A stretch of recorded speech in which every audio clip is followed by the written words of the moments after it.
Hey y'all, quick content warning before today's episode. We discuss themes of sexual violence throughout this episode, but there is a chunk of time where we talk about it more in depth. You can go over to the show notes and see the timestamps for that. But otherwise, enjoy the show. Who do you call When all that you see are actors on your television singing off key? what savvy, well-versed heroes can settle this score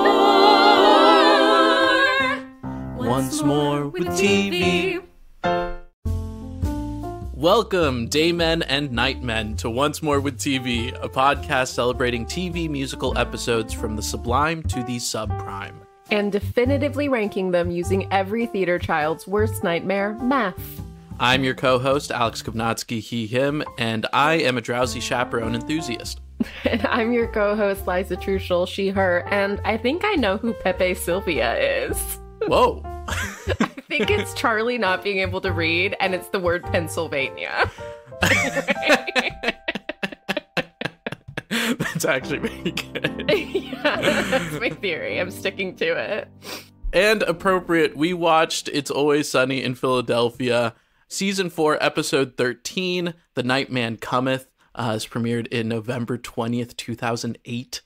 Liza, what's your relationship to the show, Always Sunny? Wow, this coming out in 2008 makes me feel...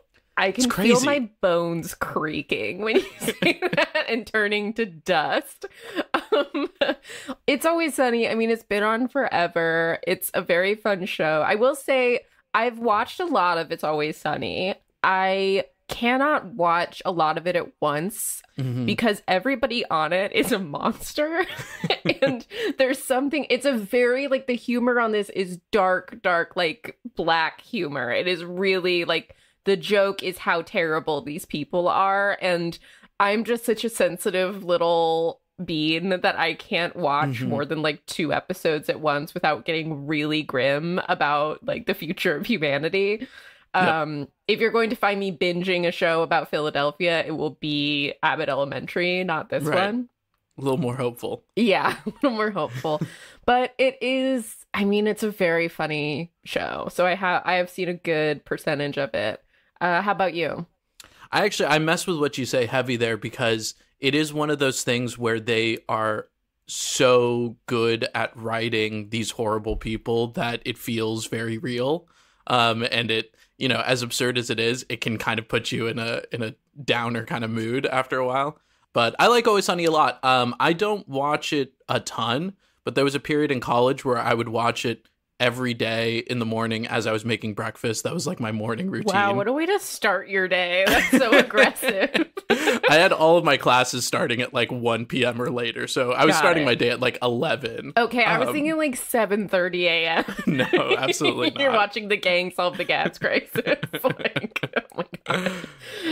No, but I really like Always Sunny. It's not one of those shows that I've watched every episode of or have binged a whole bunch or watched even a lot of. But there are episodes that I come back to a bunch of times, including this one. This is definitely a top 5 episode. Absolutely, yeah. And I live in Philly, so it's fun to get that little atmosphere now. But to give a brief synopsis of this episode, Charlie stages a rock opera based on his song Nightman and recruits the rest of his gang to help him with it. Very succinct and very on the point. This episode had a lot of background info here, Liza. One of the things that I think would be interesting for you, because it was released in 2008, this is the last episode that they had as an aspect ratio of 4:3. Wow. Yeah. Crazy. I was thinking that as I watched it. I was like, I haven't seen a 4:3 episode of It's Always Sunny in a minute. Yeah. But I think like there's something so charming about that 4:3 aspect ratio, especially when you consider sort of like the roots of this show. And, you know, the intro song is the only thing they could find for free. It's like shitty. And it's like clearly filmed from inside a car on a shitty camera. Yeah, totally. Like there is something sort of like a lot of the charm of this show, I think, especially in its early days, was the sort of feeling that 5 people got in a room and found a camera, or 4 people, I guess, most of the time. Exactly right. And so, yeah, there is something sort of charming to me about the 4:3 aspect ratio. I actually found myself missing it. I was like, wow, I preferred this for this show. Yeah, it does give it a kind of like a grainier feel a little bit more old school for sure. This episode obviously is a musical episode. They have a bunch of songs, the iconic song being the Dayman song. But this actually isn't the first instance of the Dayman song. Did you know that, Liza? No. I'm like, you have never watched this show like through. So wait, when did it happen before? So season 3, episode 9 has a pretty bad title that I'm not going to say here. But in that episode, Charlie like makes a band with the rest of the gang. And like he and Dennis stumble upon like the song Dayman, and it's literally the exact same song, like exact same lyrics that they're singing. And because that episode got such a huge response in season 3, they were like, we should make a musical episode. And then over the course of season 4, they were like working on this whole episode, which is pretty incredible. I love that. It's also very early in the run of this show that's now been on forever. I like jumped into Netflix thinking that this was going to be in season like 6 or 7 before I remembered just how early this happens. Like, this is such a big swing to take so soon, especially when you consider these are short seasons. These are like 12, 13 episode seasons. Yeah. And this is the season finale. And exactly to your point, Liza, this is actually kind of the episode that really catapulted Always Sunny to be a mainstay show that has like 1 million seasons now. Obviously, they were successful before, but this, I think, really took it to the next level, which is pretty fun. I always love when a musical episode does that for a show. I mean, I've seen, like, I went to a Halloween party a couple years ago, and I will always remember seeing the Dayman and the Nightman. Yes. It's so good. It's amazing. I mean, it's a really, it's one of the most iconic episodes of this show, which has many really fun episodes. Mm-hmm. And following this episode, too, they did a live tour. They went to 6 different cities. They, like, did a full show with 2 additional songs. I think there's a video of one of their performances in LA that I'm going to try to find so I can listen to those 2 extra songs. But it's pretty awesome how this really kind of struck the fan base, because I wouldn't suspect the fan base of Always Sunny being a group of people who love musicals. But no, I love that. Yeah, that's really charming. I love that. There's a bunch more behind the scenes stuff that I'll kind of pepper in throughout this episode, but the fun thing is that Charlie Day wrote most of this. Really? Yeah. And he's actually a really good musician. I've kind of been learning that like in the background a little bit, but he worked with the composer of the show, Cormac Bluestone, and they wrote the majority of the music. Kind of each member of the gang kind of pitched in with lyrics here and there, but this was really like Charlie's show. I love that. And like the whole show does feel very true to Charlie, the character that he plays on the show. Like this does sound like Charlie is not a smart man. I mean, we do know he's illiterate.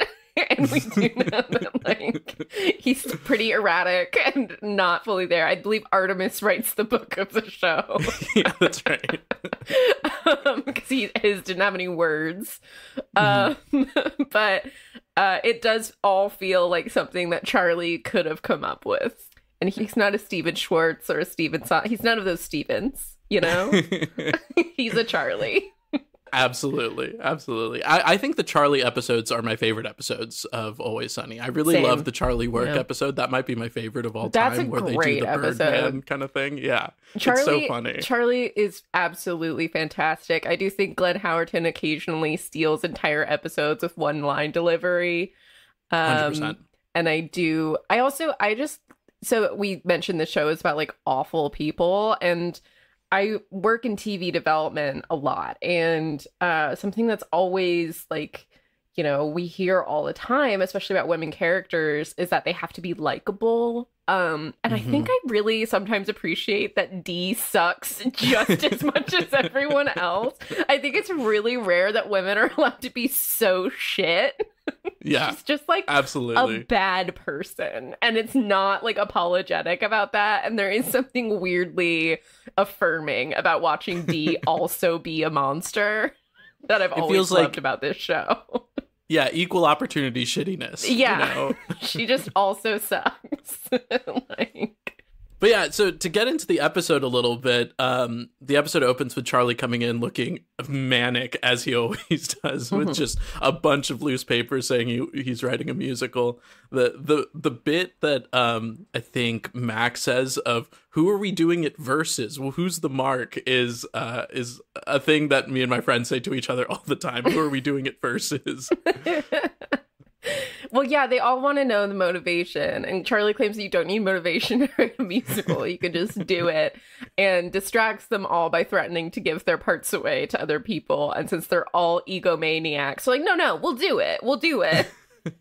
Don't worry. I think that is such clever writing to me, by the way, of like immediately setting the premise of nobody wants to do it and flipping it immediately with just that pull of the ego. And it feels so believable in this show. That's so right for those characters. I love all about it. It's really great. Yeah.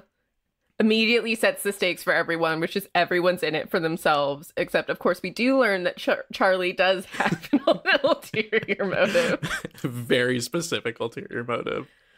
And we get straight to the rehearsals. Apparently they like did real rehearsals, right? Like they like actually took days off of the set and off of filming to like rehearse the show and stage it and block it. And that's going to do well in the commitment score. But I love that they did that in the first place. I will say my favorite thing about the rehearsals is us just standing on black boxes. I kind of lost my mind. There's a lot of things in that feel really authentic to me, like the chewing gum bit. The chewing gum bit's good, yeah. So real. The Frank's chewing some gum while they're trying to beat out the rhythm of the troll song, which we'll talk about. And like Charlie yelling at a stage manager, yelling at Artemis, like that feels very real and lived in for community Artemis, theater. a goddamn hero. Artemis is like one of my favorite like recurring people on It's Always Sunny. Like I'm always excited to see Artemis on an episode, and this is an excellent utilization of her as always. Yeah, fantastic usage. I think we have to talk about the concept of like of the show, of the Nightman Cometh. Yeah. First of all, the Nightman Cometh is such a dumb and funny fucking name. It's so funny. I mean, it's based on the Eugene O'Neill play, The Iceman Cometh. Like, not to brag, but I did see Denzel Washington in that on Broadway. So I know the show. I actually don't know the play that well at all, but I understand that it's about horrible people as well too. It is. I mean, that's pretty much the only similarity to whatever Charlie wrote. But I mean, it's similar to the characters of Always Sunny in that they're alcoholics and do awful things and try to scam people. That's true. Yeah, they're all monsters in Iceman Cometh. But yeah, no, the show Charlie has written is about a little boy, baby boy, tiny boy. But don't worry, that's a metaphor for his soul. He's a man. It's interesting. We have to talk about the like rape joke of it all. There's a lot of mentions of rape here, and it's interesting to me because I really don't know where I fall on it. Charlie Day has this really great quote about this episode where he says, "A rape joke is not remotely a funny thing. A man writing a musical that he thinks is about self-empowerment and not realizing that all the lyrics sound like they're about a child being molested is a funny thing."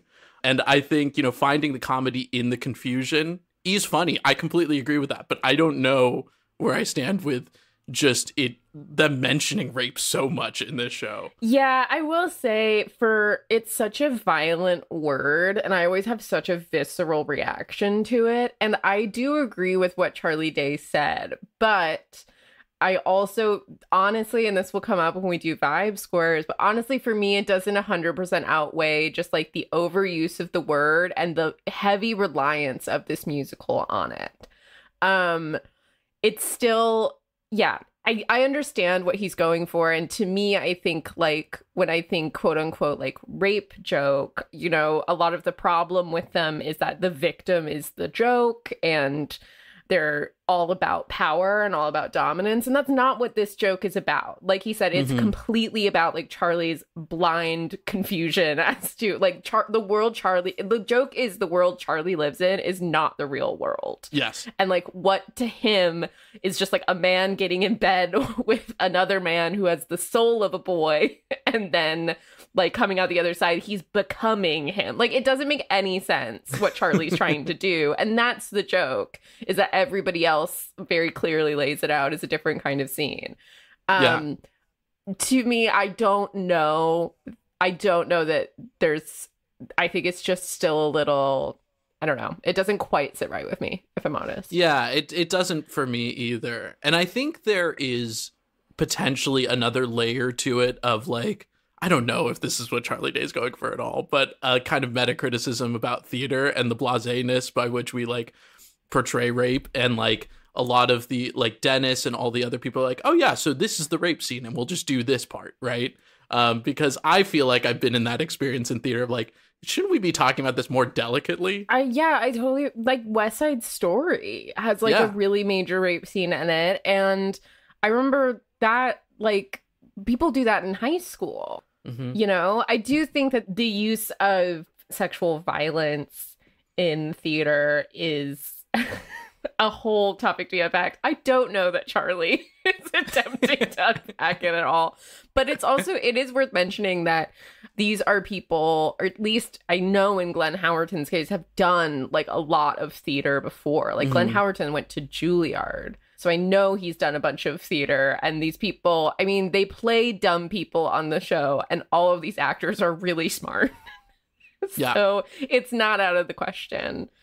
Yeah, Glenn Howerton going to Juilliard, that's like, you've heard like the Vanessa Carlton 1,000 Miles thing, right?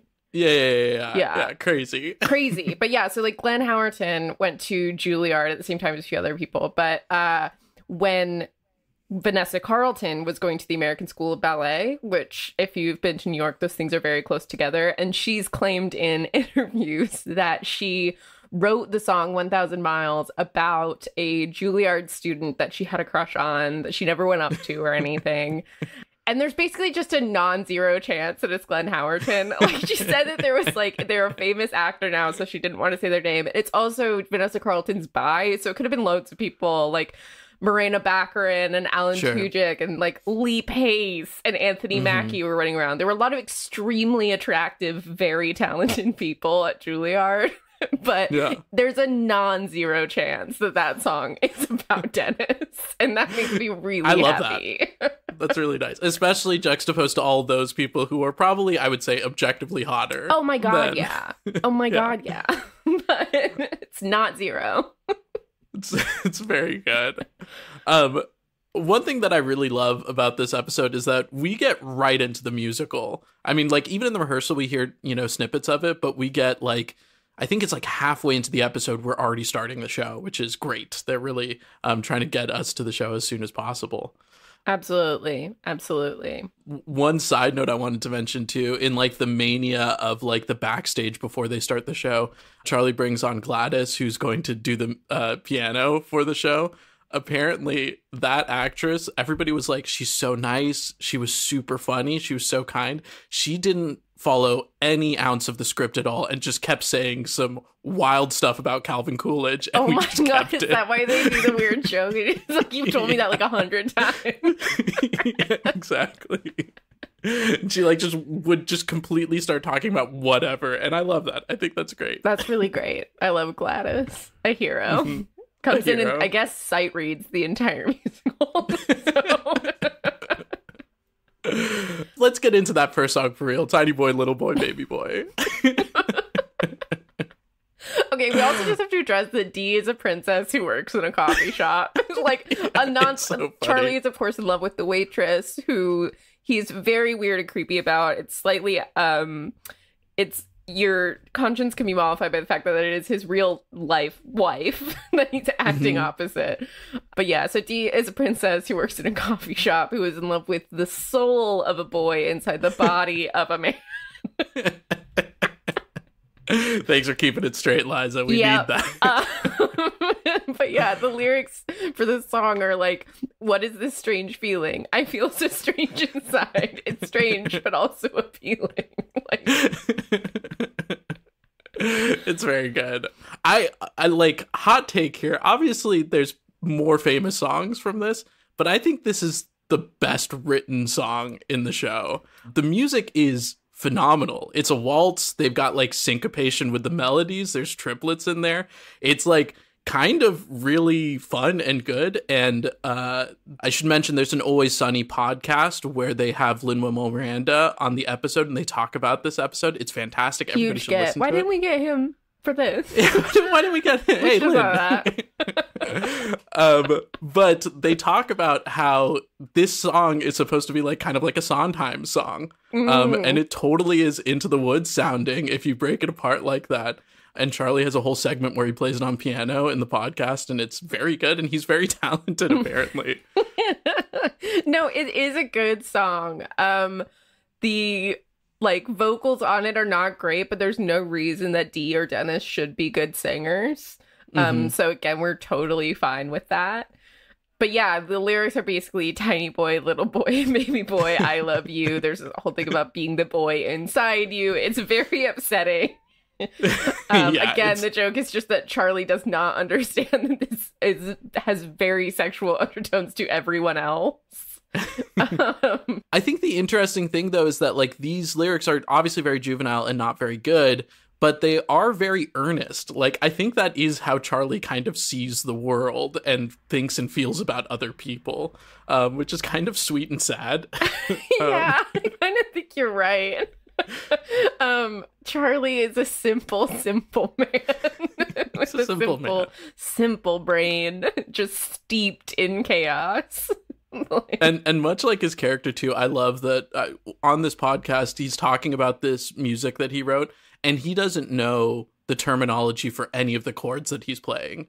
And people be like, oh yeah, that's like, a major seven, that's very Sondheim, and he's like, yeah, I don't know what that means at all. And that's it feels very like Charlie in a fun way. That's very correct. Yeah.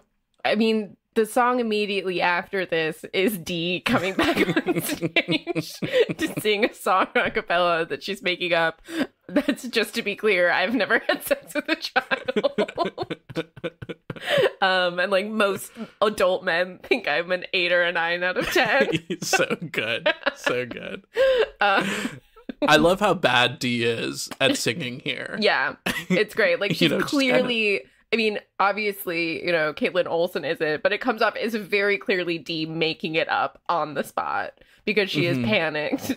Again, because nobody is in this to help Charlie, right? They are all in this for themselves. And Dee is already stuck in a princess costume under an apron where she can't even raise her hands above her head. yeah, she really can't. She really can only lift it so far. It's so funny. Also felt it works every time.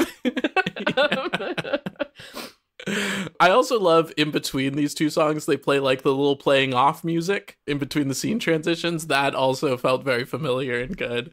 Yeah, I while Dee is singing this song here, we cut to Mac and Dennis talking about the show so far. And I love the line of Mac saying, laughs are cheap, I'm going for gasps. And then, of course, everybody does laugh at Mac. Immediately laughs at Mac. His conception of the Nightman is a man who, like, does karate all the time and has cat eyes. And so comes on stage and he hisses like he's in fucking Cats or something. So, of course, I will say, laugh. Though, he moves on the stage really well. Mac is a mystery of a man. Unknown depths. So another fun fact, apparently the audience for this show is just 100 background actors that they hired for this shoot that didn't know anything going into it. So all of those reactions are genuine. I don't know if the laughs are genuine. They might have like cut stuff, but like when they cut to scenes of the audience and you see people confused or like half smiling, that's all authentic. That feels right. Yeah, I was wondering that because you do look out on the audience. Of course, we're doing this show for the waitress who Charlie has promised if she comes to this, he will never he will leave her alone for the rest of her life. Something that she would deeply love, because Charlie... Huge stakes, actually. Yeah. Charlie is a menace. So she comes to the show, but yeah, there are, I guess, 100 other people there. And they're of all like ages, and they're just like confused. There's like a sense of bewilderment among the audience, which is correct for this show, I think. It's honestly an amazing turnout. I don't know how Charlie made that happen. It's great. Yeah, I have no idea either, because his entire the only like PR we see him doing for the show is accosting the waitress on her way to work. Exactly. I really thought she was going to be the only member of the audience. Yeah, I bet he just paid everybody to show up. Probably I think that's true. what it was. Probably true. Probably said they could all get like free drinks at Patty's for the rest of the night if they came to this. Exactly. You know? Exactly.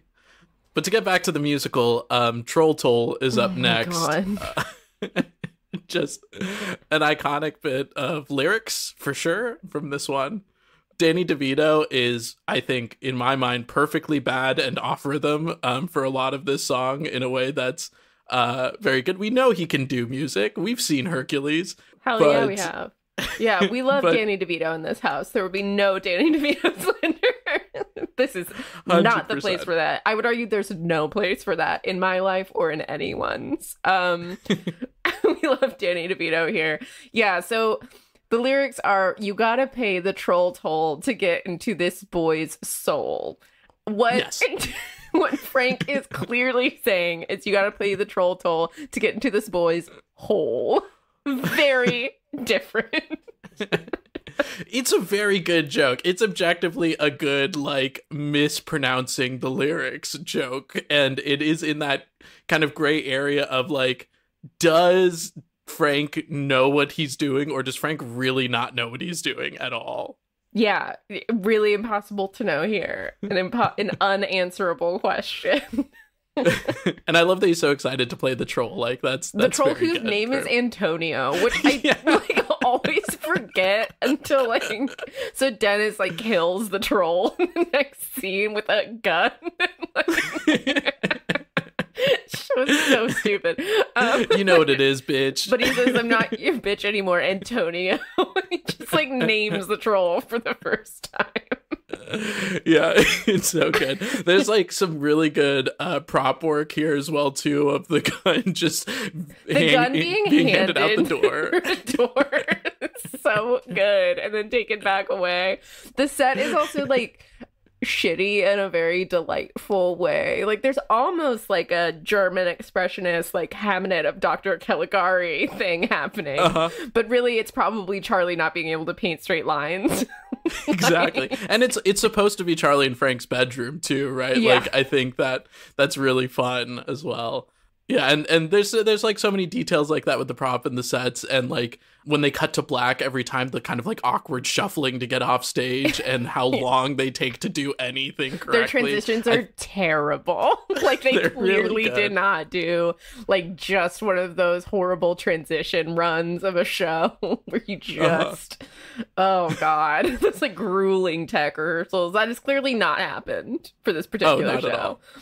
But I mean, I think it has happened for this cast to make it look like it's not that. And I think that's really awesome. To me, that also rings, and we've talked about this, I think we talked about this in the context of the Office episode, actually, that there are moments of authenticity here that ring of people who've done theater. Yeah. And in this version, they're doing intentionally the wrong things, but it's people who know what the wrong things are, like long, awkward transitions.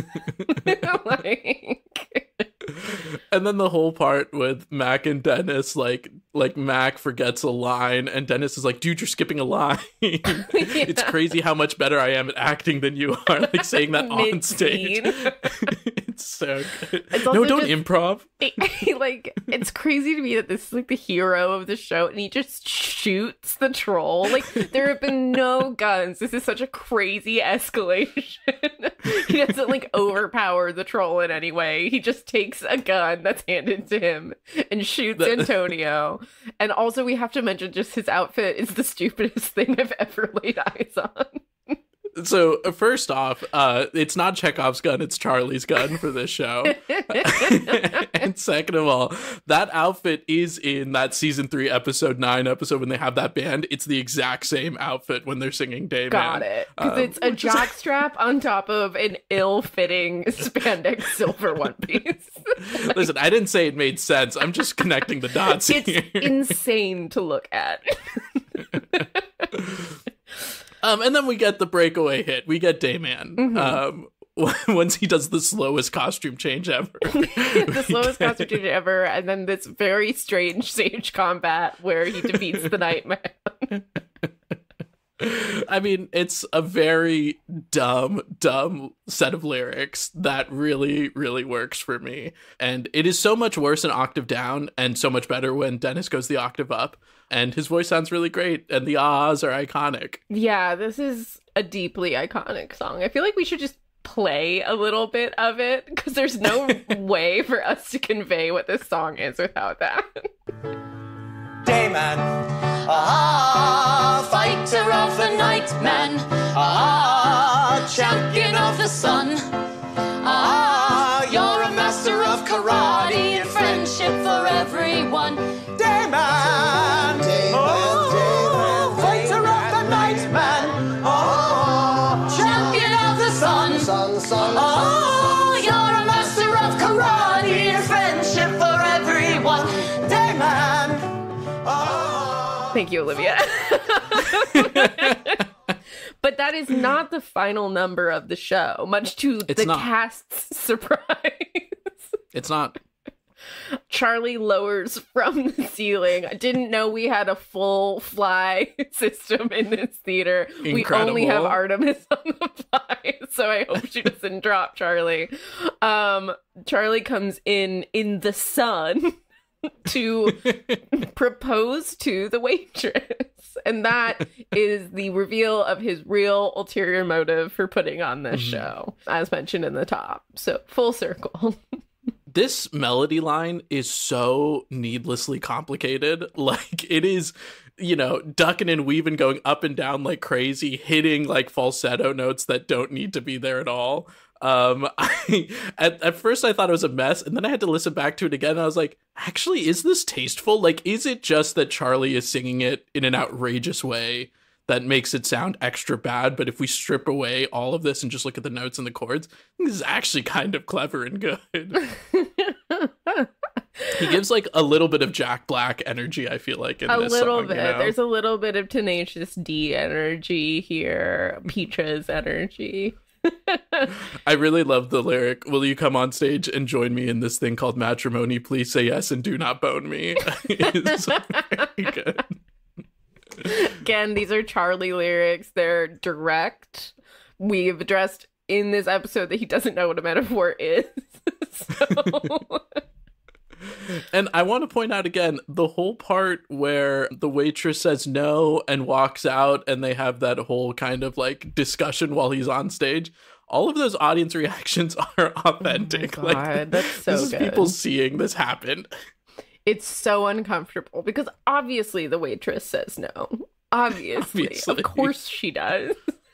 And obviously Charlie goes back on his word too. Obviously, he's a bad person. Like, in what universe was he going to keep that promise, And so, in a classic It's Always Sunny style, we're sort of left at the same set of circumstances as we were at the top of the episode. But there is like, it is a delightfully uncomfortable moment when Charlie is just on stage like, you can all leave.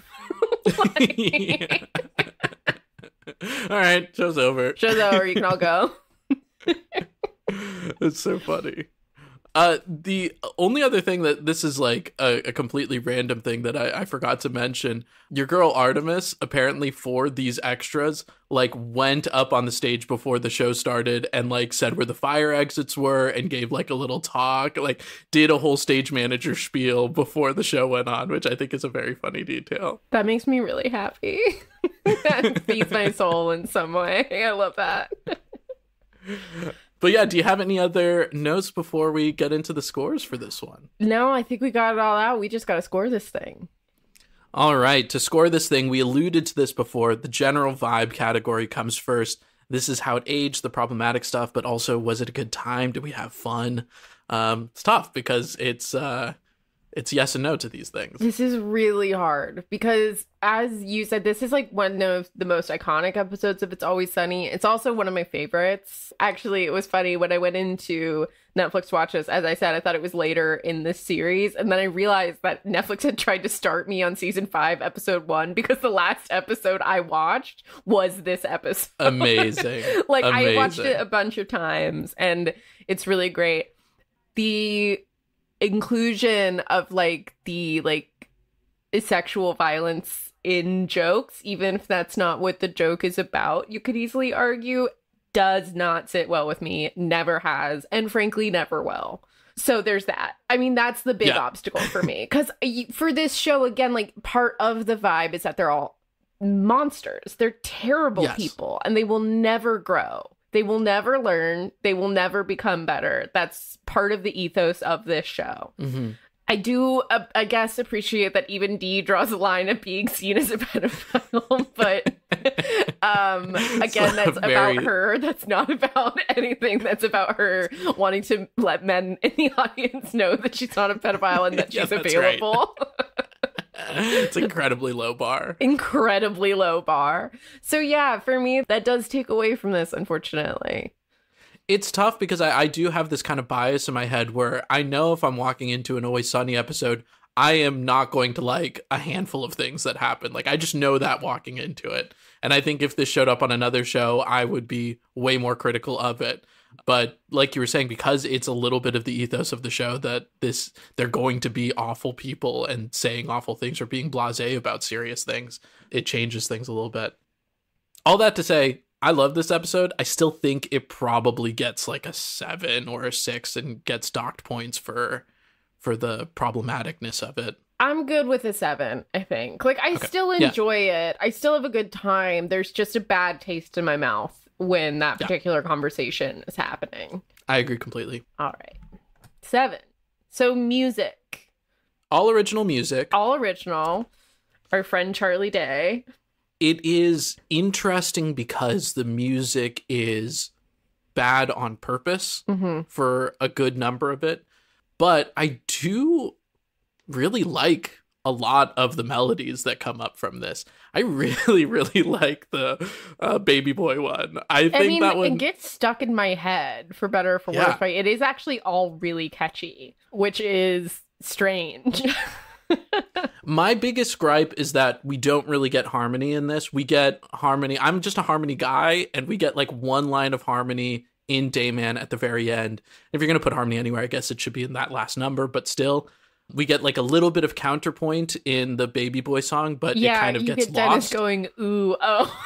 Well, so the ooh, ah is great. Let's not get this twisted. That is genius, and it is very good also just in a syncopation way because every beat is off of the other beat of the melody, and it's also in a waltz, and so that does interesting things with timing and numbers. But the counterpart where, like right before the very end, Dee has this really awesome line of the like, boy, oh boy thing. And Dennis has another line that just gets completely lost during that. So that's not great. But all that to say, I do like a lot of that song. I just wish there was more harmony. That's kind of my big thing with this episode overall. Sure. And by necessity, the orchestration's really simple, right? Like, it's just an upright piano. That's just built into universe. And again, like, we are sort of running into this slight hurdle of a character is supposed to have written this and not a particularly bright character. So it can't be too good. They have to like cap it at a certain level of good. No, that's right. And it does sound like Charlie wrote this. And I am like a little bit pleasantly surprised at how good Charlie, the character, wrote this. And I think that's believable and real. And I think that's good. Totally. Because for all that Charlie is a monster, he does sort of have a soft underbelly that makes him kind of endearing. And it is that like very naive way of seeing the world that he has.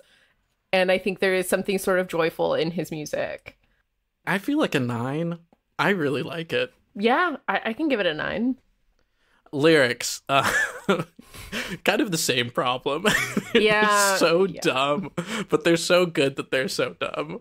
Yeah, they're really funny. I mean, they just went all in for it. You're rhyming the same word with the same word. Like, you're rhyming words with themselves. I love it when that happens. The lyrics are extremely simple, very direct.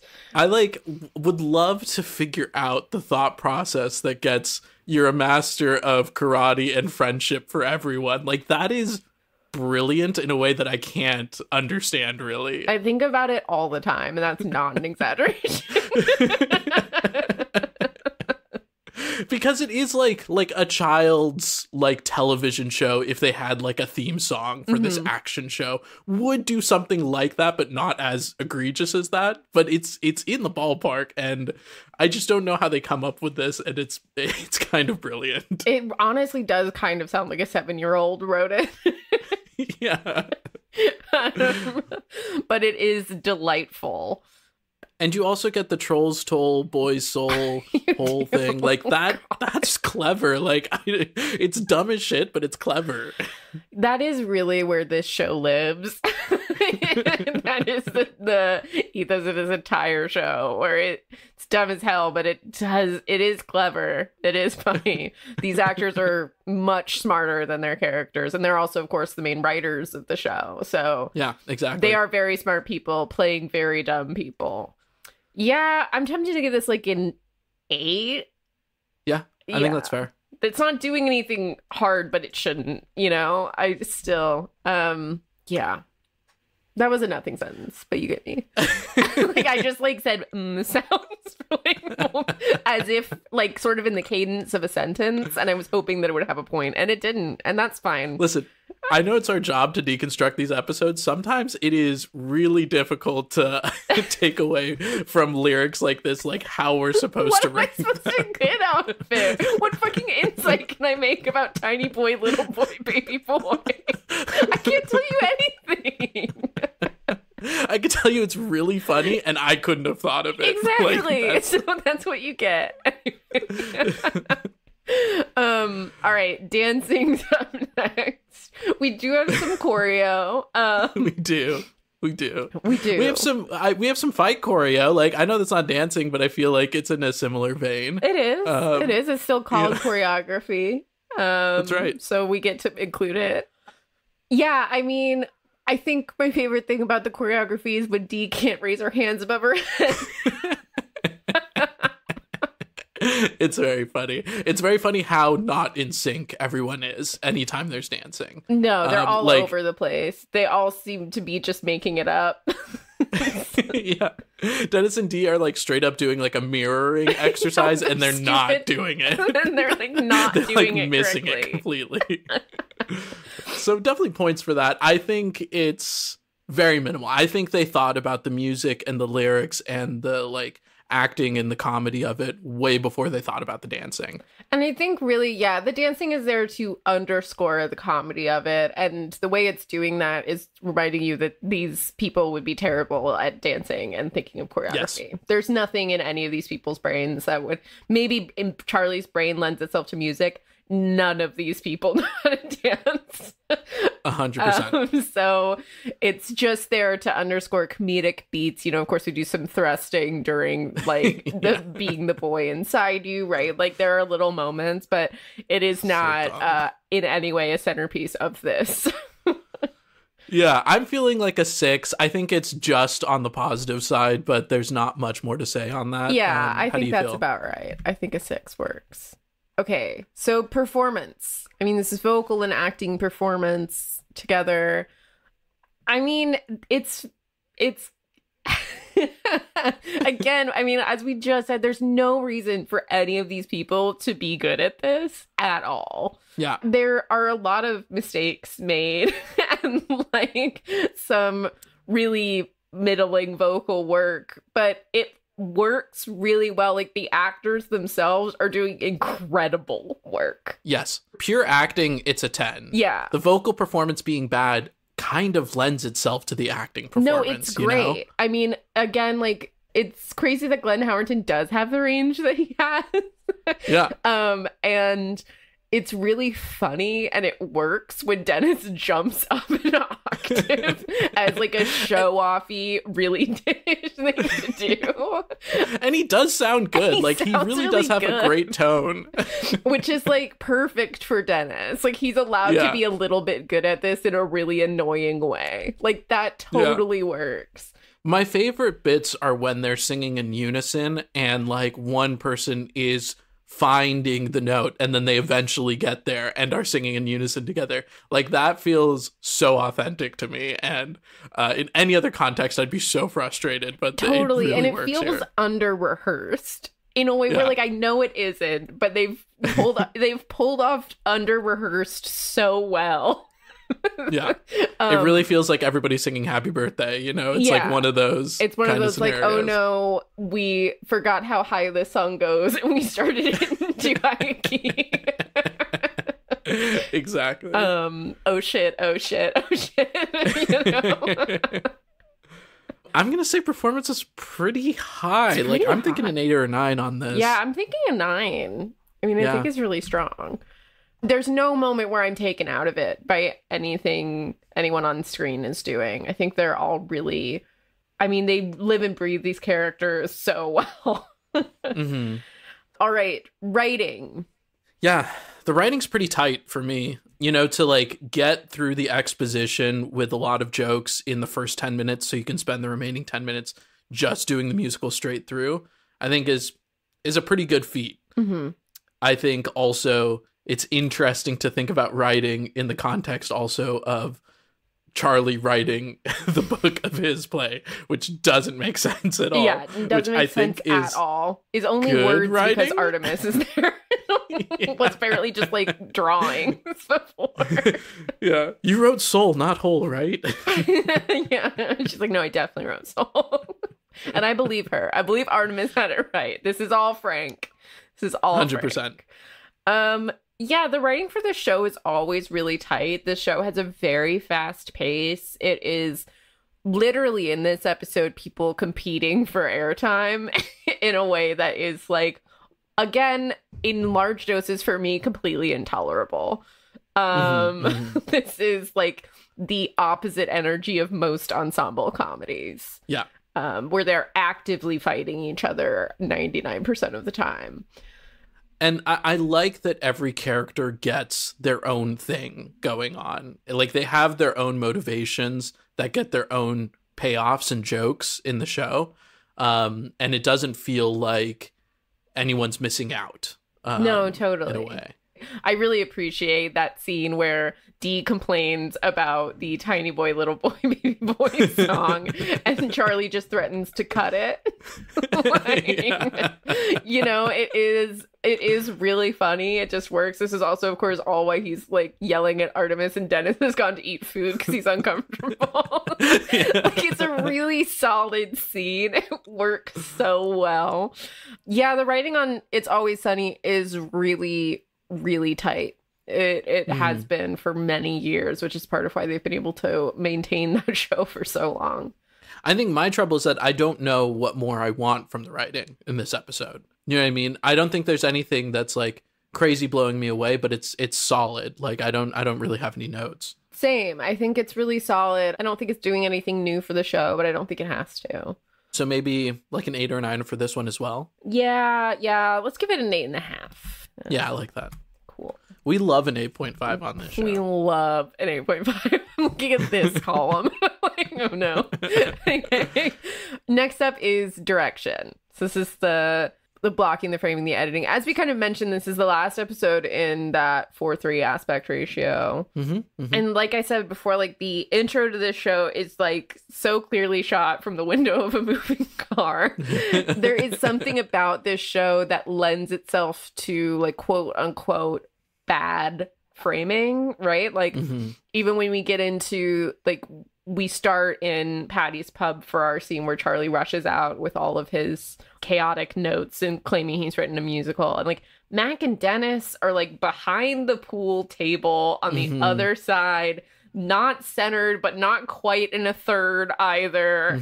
Like, there's a lot of weird things that go on with, like, the framing of this show, where it, again, it has maintained this feeling of, like, just people with a camera that I think the humor of it is really reliant on, and it ends up being a strong directorial choice, but looks really unintentional. Like, I guess the theme of, honestly, this episode is the show is shitty in a very intentional way.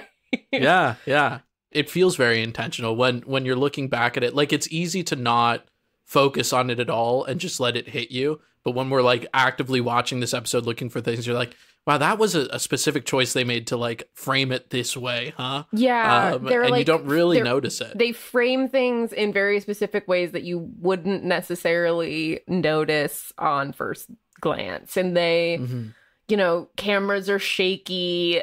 We are weirdly in a wide shot, when in any other show we'd be in a medium to a close-up. There's, like, a lot of that kind of thing going on. Angles are strange and kind of odd. Like, that angle down on the waitress is so odd, because it's like, from whose perspective, right? Like, there's a lot of shots like that where it's like, why am I looking at this way? Like, but it has become such a part of the show's voice in a way that is, to me, inextricable from the show. Like, if this show was shot in, because essentially this is a sitcom, right? Like, we open, this is like if Cheers was terrible. If this were shot in the style of a Cheers, that would be crazy. Yeah. Right? Yeah, that'd be insane. It wouldn't fit it wouldn't fit this all. at all. So, I do think the direction is more thoughtful than it appears. Yeah. On another point, too, I always think it's really hard to film stage stuff. Like, anything on stage always looks weird and awkward. I think they did a pretty good job with this, right? Like, I got to see everything that I needed to see in each shot. So kudos to them on that. I think it's, you know, not anything greater than the Office episode, but I think the Office episode also did a good job of showing the stage. Totally. Yeah, I mean, I think like a 7, maybe? Yeah, I think a 7 sounds good. All right, commitment. I mean, how much do they commit? I think pretty hard.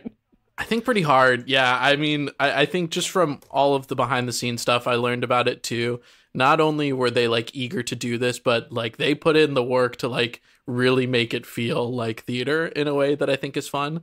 You know, obviously it's a different type of weaving it into the plot than, like, a Buffy or a Star Trek, where, like, the musical is happening to the characters. Sure. But I don't think that takes away from the commitment. Yeah, I think this is about as committed as you can be in a world where you actually can't just make people start singing. When you're doing the show as a show within a show, this is as much commitment as you can possibly do, really, I think.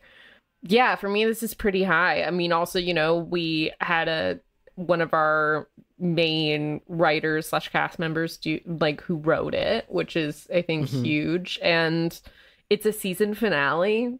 Like, yeah, I mean, I kind of don't see a world where this isn't a 10 for me. Yeah, same. Cool. Yeah. And it's technically 5 songs in, you know, a 20-minute episode. Like, that's a lot. It's pretty impressive. Even if a lot of them are about, like, 60 seconds long. Yeah. I mean, also, do we count? I mean, I meant to ask this at the top, really, but do we count when Charlie walks in at the top of the show as the first number? So I think no, because it's too short and too a cappella. You know what I mean? That's how I'm looking at it. It doesn't feel like an opening number to me. That makes a lot of sense to me. Cool. Stakes. This one's interesting, right? We talked about this a bunch with the kind of like return to zero format of these shows. I think the stakes are interesting in that Charlie does pose high stakes and then immediately walks back on them. Yeah, of course he would, though. But yeah, Charlie proposes the high stakes of this episode. He proposes. So the stakes for Charlie are high, but he immediately undoes all of it about 20 seconds later when he doesn't get the answer he wants. There are very few things on It's Always Sunny that run for multiple episodes or require any sort of serial knowledge of the show. That's sort of the way, I mean, it's a sitcom, that's the way it's built. I mean, there are a few characters, Rickety Crickets comes to mind, where you probably need to know what happened last time you saw him in order to understand where he's at now, right? Or when Rob McElhenney's insane weight fluctuations happen. Yeah. Just bone chilling, actually, and terrifying, and makes you worry about him and his cardiac health. But 100%. There's very little that you have to know in between episodes of the show. They do have to keep it that way. But yeah, I don't know what to say because the stakes are high right up until the last minute. Yeah. And also all that to say that, like, you know, it's hard to judge these things that don't change too much, but they do change some things sometimes. So they could have done that with this episode. But, you know, understanding that it's super rare is also good context. I think for me, I think it feels like more stakes than a regular Always Sunny episode. And I also think this might not be in this category here, but we do talk about the stakes of an episode being like, can I skip this episode? Like, you know, is this episode really like a showstopper episode? And I think this is arguably the most famous episode of Always Sunny. Yeah. So it feels like you can't miss it. I am tempted to give this like a 7. I love a 7. A 7 is our I don't know answer, but we liked but it. We love it. Okay, the last and arguably most difficult score is our personal ranking. As always, you and I will both give a number. We will average those numbers. That's about as much math as actually happens on our show. We total the numbers too. Well, there the is a sum that spreadsheet does that though, because I made the spreadsheet do that. Okay, but just because a spreadsheet does it doesn't mean that math is not happening. That's true. That's true. I program the math. I'm essentially a coder. Whoa. Anyway. Okay. So. I have my number. Do you? Yeah. Okay. I think I have mine too. Ready? 3, 2, 1, 9. 8. Oh, wow. There we go. An 8.5. Our favorite 8.5. All right. That puts The Nightman Cometh at a solid 80, a nice round number, which never happens on this show. We've upset our top 5. This is now sitting at number 4. So right after Subspace Rhapsody, Star Trek Strange New Worlds, and right before My Musical from Scrubs, knocking The Flash out of the top 5. Yeah, just got there too. Oh God, barely by 1 point. By 1 point. Oh man, or no, sorry, that's not true. By like 2 points, but still, it's extremely close. The point is, I think that race for 3 through 5 is the tightest. Yes, 100%. Very few points separate those positions at this time. Yep. Next week, we actually won't see you once more because we'll be taking a week break and then returning with our last 2 episodes of the season. On May 13th, we'll see Season 5, Episode 1 of Bob's Burgers, entitled Work Harder or Die Trying Girl. You can find this episode on Hulu. Thank you to Olivia Braslovsky, our angelic audio architect, and to Sakina Powell, our magnificent marketing maven. If you like the show, please be sure to rate and review us. And if you don't, keep it to yourself. You can find us on Instagram at Once More With TV or contact us using the information in the show notes. And scene.